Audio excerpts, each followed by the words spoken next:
एक दशक से लंबित मानव संसाधन नियमावली में देय और शासी निकाय से अनुमोदित लाभ प्रदान न किए जाने को लेकर 31 नवंबर 2023 से अनिश्चितकालीन हड़ताल। लखनऊ। उत्तर प्रदेश राज्य ग्रामीण आजीविका मिशन अंतर्गत कार्यरत कर्मियों के देय लाभ जो शासी निकाय से अनुमोदित और लागू है परंतु विगत एक दशक से लंबित है। इतने लंबे समय से धरातल पर कोई भी लाभ प्राप्त न होने के परिणाम स्वरूप दिनांक 19 अक्टूबर 2023 को समस्त मिशन कर्मियों द्वारा प्रदेशव्यापी एक दिवसीय हड़ताल की गई थी। मिशन द्वारा लगातार आश्वासन के बावजूद उपरोक्त में से किसी भी लाभ को न दिए जाने के कारण समस्त मिशन स्टाफ अपने आप को ठगा हुआ महसूस कर रहा है। इस प्रकार लगातार समय देने और इंतजार के बावजूद भी अतिथि लंबित लाभ अप्रास है। अतः समस्त मिशन स्टाफ उपरोक्त लाभ प्राप्त होने तक दिनांक 30 नवंबर 2023 से अनिश्चितकालीन हड़ताल पर जा रहे हैं। इसकी समस्त जिम्मेदारी उत्तर प्रदेश राज्य ग्रामीण आजीविका मिशन की है। मांगे न मानने पर भविष्य में अनिश्चितकालीन हड़ताल हेतु चेतावनी भी दी गई थी।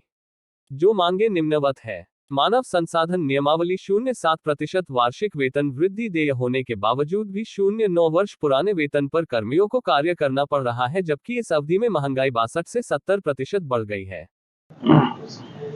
तो आपका पूरा नाम बताओ, परिचय बताइए। आप प्रेस कॉन्फ्रेंस कर रहे हैं, किस मुद्दों को लेकर कर रहे हैं? मेरा नाम योगेश मोगा है, मैं अध्यक्ष उत्तर प्रदेश ग्रामीण आजीविका मिशन कर्मचारियों की यूनियन है, उसका अध्यक्ष हूँ।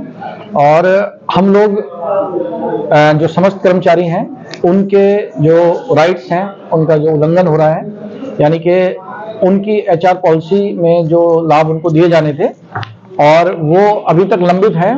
पिछले 10 साल से पॉलिसी लागू होने के बावजूद उनको उनका वार्षिक वेतन वृद्धि इंक्रीमेंट,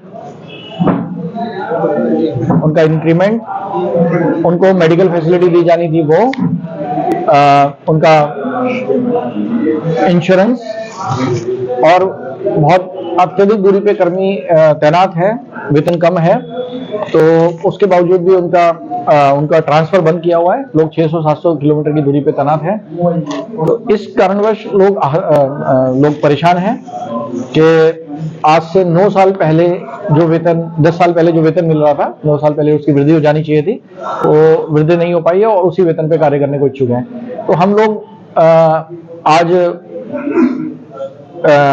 जो महिलाएं स्वयं सहायता समूह हैं ग्रामीण परिवेश में, उन परिवारों को तकरीबन 80 लाख परिवार को हम लोगों ने इस योजना के तहत उनको जोड़ा है, जिसके तहत उनको आजीविका बढ़ोतरी के लिए, उनकी गरीबी दूर करने के लिए और सरकारी योजनाओं से लाभ दिलाने के लिए हम लोग कार्यरत हैं।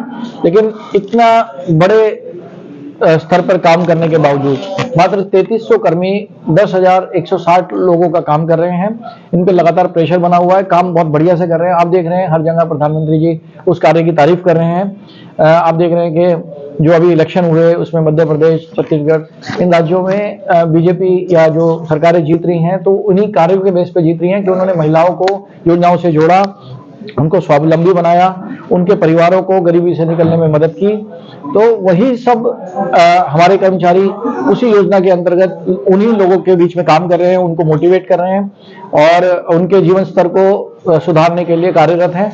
लेकिन उनका खुद का स्तर नहीं सुधर पा रहा, क्योंकि जब जिस मिशन में हम हैं, यहाँ के अधिकारी या यहाँ की ये समझ लीजिए मैनेजमेंट अपने लोगों के जो काम करने वाले उनके पर ध्यान नहीं दे पा रही हैं, उनके लिखित चीजें या उनकी जो पॉलिसी में लिखे हुए लाभ हैं वो उनको नहीं दे पा रही है। ये लोग अलग अलग परिवेश में काम करते हैं, तो इनको कुछ तरह के भत्ते दिए जा रहे थे, वो भत्ते पर भी बाद की डेट से रोक लगा दी गई। यानी कि कर्मचारी जिस सैलरी पे काम करने के लिए आया और उसे भत्ते का लाभ दिया जाना था, उन भत्तियों को बाद में चल के रोक दिया गया, तो उनकी सैलरी, इफेक्टिव सैलरी और भी कम हो गई। पहले तो इंक्रीमेंट नहीं हुआ, 70-75% कर रहे हैं जी।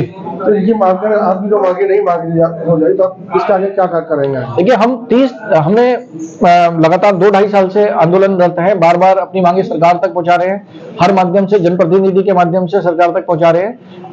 जो हमारे संस्था है उसको अलग अलग प्लेटफॉर्म पे पहुंचा रहे हैं, वार्ताएं चल रही हैं, लेकिन उसके बावजूद भी आश्वासन के सिवा कुछ किया नहीं जा रहा है। तो हमने पिछले 1 सवा साल पहले भी कार्य बहिष्कार किया था, 2 महीने चला, आश्वासन पर हम लोग वापिस आ गए, लेकिन ये लोग ग्राउंड लेवल पर कोई लाभ दिला नहीं सके। जो भी चीजें लंबित थी आज भी लंबित पड़ी हुई है, 10 साल से लंबित पड़ी है। अगला कदम हमारा यह है कि हम कार्य बहिष्कार कर रहे हैं, उसको और तेज करेंगे। 75 जनपदों में लोगों ने काम करना बंद कर दिया है, सभी कर्मी काम रोक दिया है, ब्लॉक लेवल पे कोई काम नहीं कर रहा, जनपद लेवल पे कोई काम नहीं कर रहा, 75 जनपदों में ये स्थिति है। तो इसको और थोड़ा सा बड़ा करते हुए यह है कि जो हमारे साथ सहयोग करने में जो दीदियां हैं, जो 80 लाख परिवार हैं, उनका भी हम सहयोग लेंगे और आंदोलन करने जा रहे हैं। जी हमने आंदोलन शुरू कर दिया है। 30 तारीख से इको गार्डन में हमारा आंदोलन शुरू हो गया है। हाँ, हम किसी भी तरह का ऑनलाइन ऑफलाइन किसी भी तरीके से कोई काम राष्ट्रीय ग्रामीण आजीविका मिशन का नहीं कर रहे हैं।